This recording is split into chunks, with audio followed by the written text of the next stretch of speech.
Assalamualaikum warahmatullahi wabarakatuh.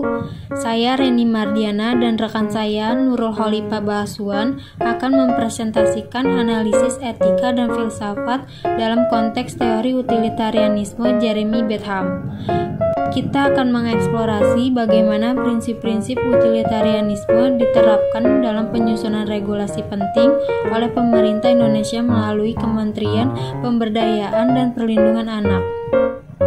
Utilitarianisme dikembangkan oleh Jeremy Bentham adalah teori etika yang menyatakan bahwa tindakan yang benar adalah menghasilkan kebahagiaan terbesar bagi jumlah orang terbanyak. Prinsip utama Bentham adalah mengevaluasi moralitas berdasarkan konsekuensi tindakan dengan tujuan memaksimalkan kesejahteraan dan mengurangi penderitaan bagi masyarakat. Prinsip-prinsip utilitarianisme. Yang pertama, prinsip kegunaan. Regulasi ini diharapkan menghasilkan kebahagiaan terbesar bagi jumlah orang terbanyak dengan melindungi anak-anak dari konten berbahaya di ranah daring.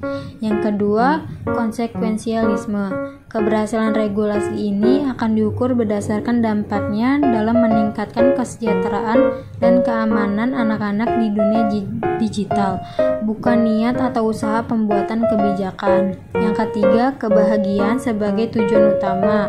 Tujuan utama regulasi ini adalah untuk meningkatkan kebahagiaan dan kesejahteraan anak-anak dengan mengurangi resiko paparan terhadap konten yang merugikan seperti kekerasan, pornografi, dan perjudian online. Yang keempat, kesetaraan kebahagiaan. Regulasi ini memastikan bahwa semua anak di bawah usia 18 tahun mendapatkan perlindungan yang sama dari bahaya di dunia daring tanpa diskriminasi. Regulasi perlindungan anak di ranah daring. Prinsip ini diterapkan untuk memaksimalkan kesejahteraan anak-anak dan mengurangi resiko akibat konten yang berbahaya seperti kekerasan, pornografi, dan perjudian online. Regulasi ini memastikan anak-anak terlindungi dari bahaya dunia maya melalui teori utilitarianisme menyatakan kebahagiaan terbesar bagi jumlah yang besar adalah tujuan utama dari tindakan dan kebijakan. Proses penyusunan regulasi. Deputi Bidang Perlindungan Khusus Anak, Kemenpe PPA, Nahar menyatakan pihaknya menargetkan regulasi ini akan selesai pada akhir tahun 2024. Nahar juga menambahkan aturan ini nantinya menjadi landasan dan penyempurnaan berbagai regulasi yang berkaitan dengan perlindungan anak di ranah daring. Regulasi ini juga mengikat dan mewajibkan para operator atau penyedia jasa dengan sanksi tegas apabila melanggar. Laporan atau dokumen yang bersifat pencegahan dapat dijadikan sebagai aduan penanganan. Analisis etika dan filsafat. Pada analisis ini memastikan bahwa regulasi seperti PRAD tidak hanya bermanfaat secara praktis, tetapi juga mencerminkan nilai-nilai moral yang diakui secara luas dalam masyarakat. Hal ini penting untuk membangun landasan yang kokoh dalam upaya melindungi anak-anak di lingkungan digital yang semakin kompleks dan bervariasi. Tantangan dalam implementasi. Meskipun regulasi ini telah berhasil dalam beberapa aspek, beberapa tantangan yang dihadapi dalam implementasinya utama termasuk kurangnya sumber daya manusia dan teknologi yang memadai untuk melakukan pengawasan secara efektif, serta resistensi dari beberapa penyedia layanan yang khawatir terhadap dampak ekonomi dari kebijakan ini.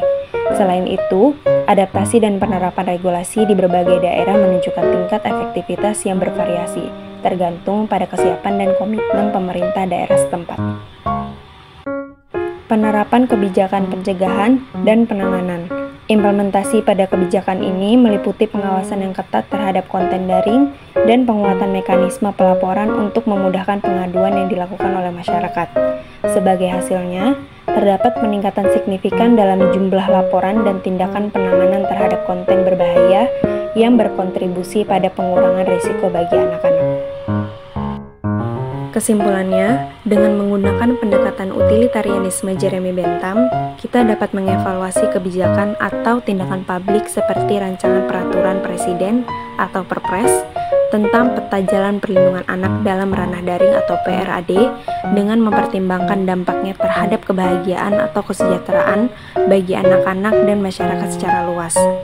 Utilitarianisme Benta memberikan kerangka kerja yang kuat untuk menilai dan memahami implikasi moral dari kebijakan tersebut. Sekian, terima kasih sudah mendengar dan melihat tugas video dari kami.